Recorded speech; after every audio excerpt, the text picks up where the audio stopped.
Earthlings, and welcome to your weekly dose of newsy infotainment. Let's be treasonable. Coming to you live. Well, we're live. You're going to hear it recorded. But we are still coming to you from the luxurious studios of Radio Titans in Los Angeles with your cognitive dissidents that complete the setup of a Jew, an Irishman, and a black guy walk into a studio.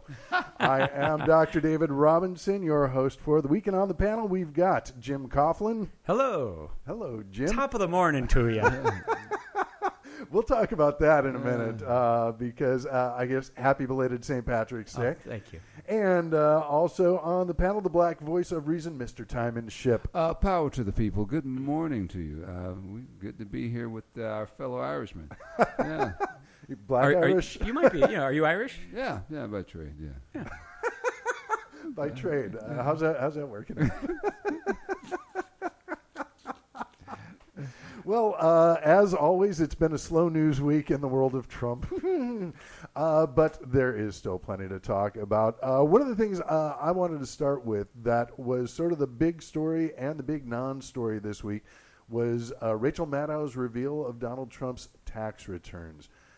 If you've been living under a rock for the past century or just the past 7 days, Rachel Maddow, host of The Rachel Maddow Show on MSNBC, made a big deal of having Donald Trump's tax returns that would be revealed on her episode Tuesday this week.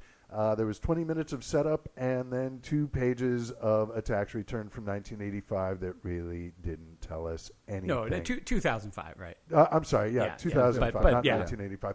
So, pre-Russian meddling as far as we can tell. Right. But, post whatever. My biggest problem with this is that, I understand the demand that's out there for the information, but I think way too much was made of this. You've got, yes, it is a tax return.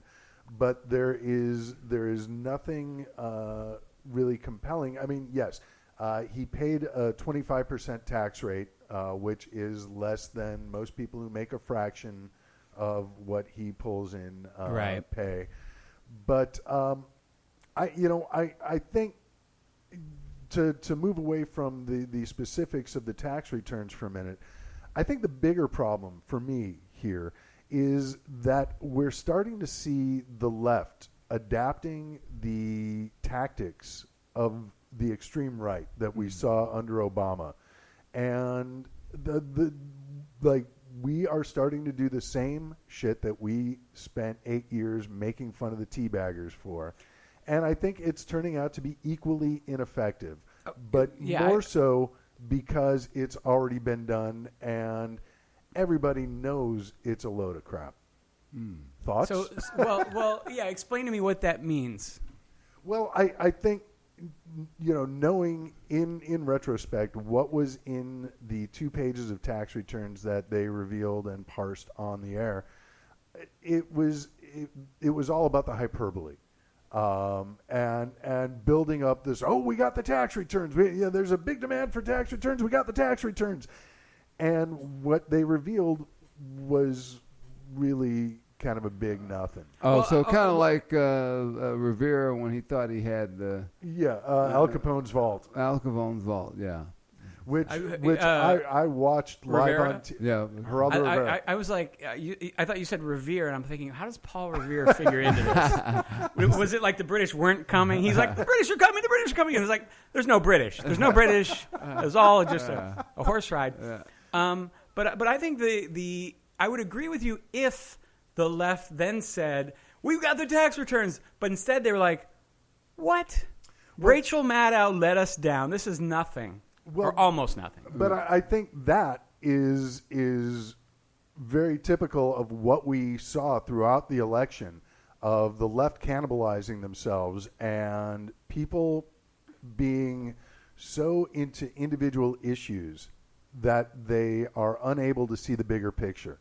And so, of course, the left is going to attack Rachel Maddow because that's what we do now, I guess. But weren't you also saying, though, that they're making such a big deal out of this thing that's a non-thing? Well, I think the buildup was. Okay, well, that was... thankfully it was only half a day, but it was a big deal, yeah. But that was, I think, Rachel Maddow, and she got the numbers she wanted. She got the ratings. But probably, I wonder if it helped her ratings the next night. It's like... Right. Well, I mean, you can't be... you're turning this into... And mind you, our news thing is now all about entertainment. Anyway, and he is a entertaining figure. We have a reality TV star as a fucking president, right? And so it's all about entertainment. What do we, what is the next thing to do? So we say, hey, we got tax returns. We knew damn well we didn't have. I mean, it wasn't going to be anything, and they think that he leaked them anyway. Oh, send them this. Well, I didn't know it wasn't going to be something. Well, I mean, but some people believe that he sent them himself just to give them something to play with. Yeah. He's already stated to people that I didn't pay taxes for over 20-some years. That wasn't even enough to bring him down. Even if he shows his tax report, even if you find, I don't care if you get 2010, these people do not believe. I think where it's going to hit them, you saw he just got rid of Meals on Wheels. He's going to hit them. Well, he's going to try. He's just going to try to get it. That's his proposed budget. Well, let me go into that. Since you mention it. Yeah. Oh, let me finish. But I was going to say, I mean, I think that's where the people are going to get their feelings hurt. Is that we voted for this guy and he's cutting all our stuff? I mean, right? Say, but I don't think the tax thing. And of course, I'm anyway. not saying that all conservatives are idiots. Most of them, right? But we keep seeing examples of this in terms of with the release of Trump's budget. What's he a budget for America, or whatever the fuck they're calling it? We're seeing the same thing that we saw a couple months ago. Where there were Trump fans who were, oh no, get rid of Obamacare, but keep the ACA. We like that. Right, right. It's like it's the same fucking thing by a different name. Well, what they're finding is though, what you claim that you're going to try to get rid of, is what the people are already enjoying, and mind you. Just like they used to always, when they showed you who's on welfare, it was usually more white folks on welfare than there are black people, but you only showed the blacks. Right. And those white folks are going to be sitting there saying, well, wait a minute, bro, we voted for you, and you're going to take our stuff away, because you can keep saying, we don't want no welfare, but most of you are on welfare. We don't want no Obamacare. The only reason why they call it... They don't want other people getting it. I think, they probably... It's like, you say that most of the people on welfare are white. We don't want welfare, and because it's generally represented in the media as a black thing, right. You get Reagan with his welfare queens, right. And so, they're not saying they don't want welfare. They just don't want the black people to have it. They they want it for themselves. And that's what I'm saying. It's like, okay, look at the budget. We said, not the budget, but the unemployment numbers came. Right. And they immediately stated, oh, these numbers are true. But Obama's numbers were not true. Absolutely, yeah, and they don't have an explanation, for the employment numbers and everything else.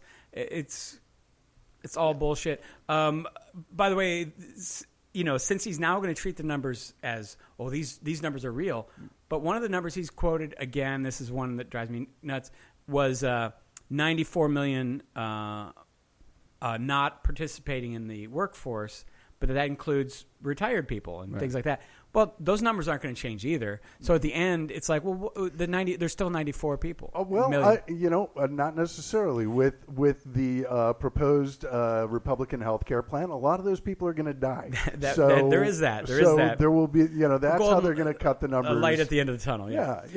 It's government by attrition. Yeah, I think on the welfare thing, a lot of people who are probably on welfare is like, we need to cut welfare, but don't cut like temporary assistance for needy families. It's like, that's welfare. No, I'm on this in other words, they don't view what they get as part of this problem. And I think also because you call it Obamacare, right? That has it's that's always been, instead of calling it the Affordable Health Care Act.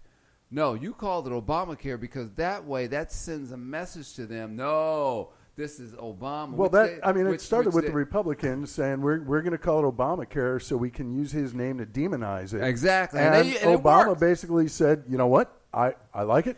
I'm going to put my name on it. Right. I'm fine with that. Right. But it worked though. It really. I mean, it did work to demonize. I mean, because they think that this guy really, gave them the shaft. And I'm sitting there going, so unemployment's going down. I mean, he basically, I mean, he didn't have the. I mean, Trump does not get the mess that Obama. No, collected. he's inherited an improving economy. Yeah, Right, and now he comes out and says, "What? Oh, well, we're going to do infrastructure." Oh no, wasn't it Obama who said he wanted infrastructure, and the Republicans in Congress wouldn't do it. Well, plus, this is a great segue. Trump said, "Oh yeah, we're going to take care of infrastructure." And his budget, which we mentioned earlier, that we're going to talk about a little bit more now, cuts $2.4 billion. That's 12.7% from the Department of Transportation. Wow. So, but we're going to take care. How are we going to do that? I'm guessing maybe the Mexicans are going to pay for it. Right. But he's going to put his money into the wall. And that's another thing. You're sitting here talking about this wall stuff. Dude, you are breeding racism into our country more and more. You said Obama divided us? This is dividing us even more. Are they not burning mosques and shooting guys that are Indian? What, no brothers out there doing that crazy mess. Right. These are some crazy ass white boys who the underbelly of that, these militias and whatnot. Who walks in? Where are brothers walking into a white church? Can you imagine if a brother walked into a white church and said, "Pray"? There'd be 100 black churches. Even more black churches we burned down. Yeah. Right. But I'm saying no. Yeah, it's not happening. Right. Yeah. He's not walking in and sitting down praying with them and then turns around and shooting every last one. Matter of fact, the first time he even walks in, they're going to go, "Okay, did you notice there's a brother at the back of?" And I really don't like to use stereotypical stuff, but that's how that would be if you flip that. Absolutely. Where here it is, the black church. Hey, come on in. Right. We're all about Christianity. We're all about God. White church? You ain't from around here, are you, son? Yeah. And then all of a sudden, this absolutely. guy, who would have ever thought this is, well, shit, we didn't know we was going to get shot today. We thought you were coming to pray with us, But yet he's dividing this country more and more. Especially when the first thing out of your mouth is when you stated that these Mexicans are rapists. When you said that, dude, what are you doing? Okay, but you didn't talk about any. You didn't talk about any of these guys, these militias, or any of these. Let's not forget Sandy Hook. Let's not forget Sandy Hook. Okay, that wasn't no. I mean, where's yours? Deal with that. But I mean, taking Sandy Hook as an example, you've got all these Trump fans who are buying the whole fake news line. Right. While they're getting their news from the originators of fake news, Breitbart, Fox, what have you. Places that don't actually report news, they just make up hyperbole. Right. And so, of course, they're not going to see this as a divisive thing. Mm-hmm. This is just keeping it real, saying what they've always wanted to say. Right. And, I said to a friend of mine who there was a guy who walks in. He's Cuban. Okay, at my cigar lounge. He's Cuban.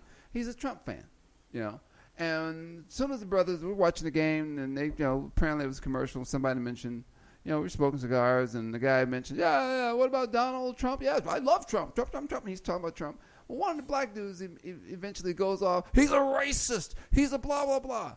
And he got angry, And the guy says, wait a minute. And one of the guys got mad at me. He says, man, you didn't back me on the racist thing. I said, no, you debate him, okay? Don't just holler racism. That's easy. You want to shut this guy up? Debate him. Hit him with the policies. Hit him with some history. Hit him with some things that are going on, and I guarantee you he will shut his mouth. But if you're just going to holler out, that's easy, okay? That's how you get these guys. You've got to create the conversation. But don't just get there and yell and scream. That's showing your ignorance that you don't understand, but you got to get them. You want to get these guys, hit them with the conversation, and hey, you may walk away disagreeing, but I guarantee you he'll respect the hell out of you, and he will not come by and open his mouth because he's going to say, hey, wow, these guys know their shit. They're on top of their game. That's because you got to read. You got to pay attention. And like I've said countless times on this show, great Americans punch Nazis. Yeah. And you don't.